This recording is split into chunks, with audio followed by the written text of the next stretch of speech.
Today is a day we're marking as Wellbeing Sunday. It's a difficult time of year for many. The middle of January, sadly, tragically, is the peak time for people in our country taking their own lives. Not something we like to think about, but something we do have to face.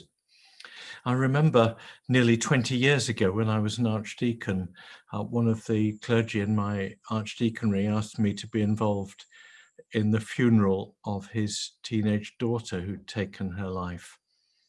And he asked for that funeral to make use of Psalm 139, which is a psalm set for today.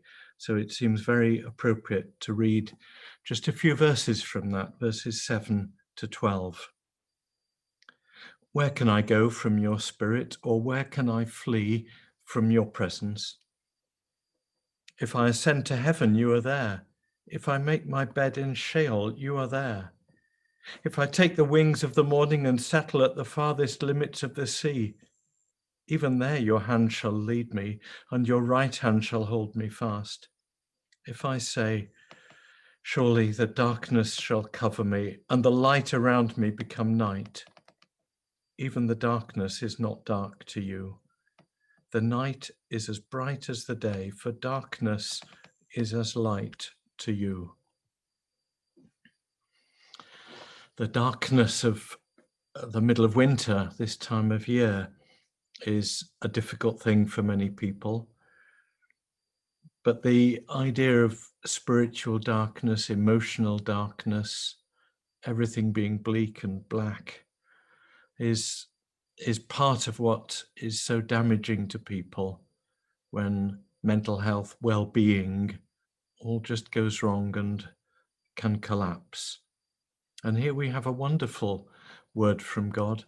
Can we escape from God's Spirit? Can we escape from his protection? Oh, no.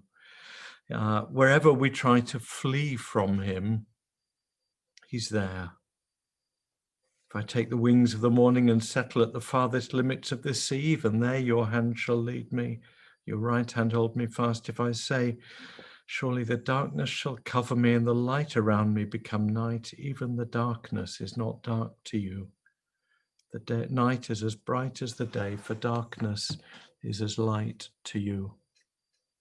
Our God reaches everywhere, and even when things seem unbearably dark, as they do for people at times, and for many people at some point in their lives, even in the darkest times, as Christians, we can confidently say, God is there. It's never completely dark if you can see the light of God.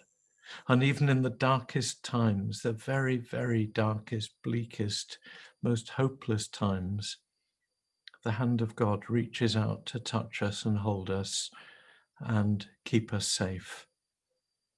So as we think today of Wellbeing Sunday, of those who struggle with mental health, well-being, emotional stability and security, the Christian message is just as clear and just as strong and every bit as relevant as it is in good times. Because even darkness isn't darkness to God. Even if we were to do the unthinkable and cover ourselves and immerse ourselves in darkness, even there, God's light will find us. Let's be confident with that knowledge. Let's know it for ourselves when we need to know it, that God's love's there is in the darkest time. Let's also find ways to show God's love to those who are most in need, to those who feel the darkness most strongly around them. May this Wellbeing Sunday be a day when we proclaim God's presence and love as the answer to our very, very deepest needs. The Lord bless you today.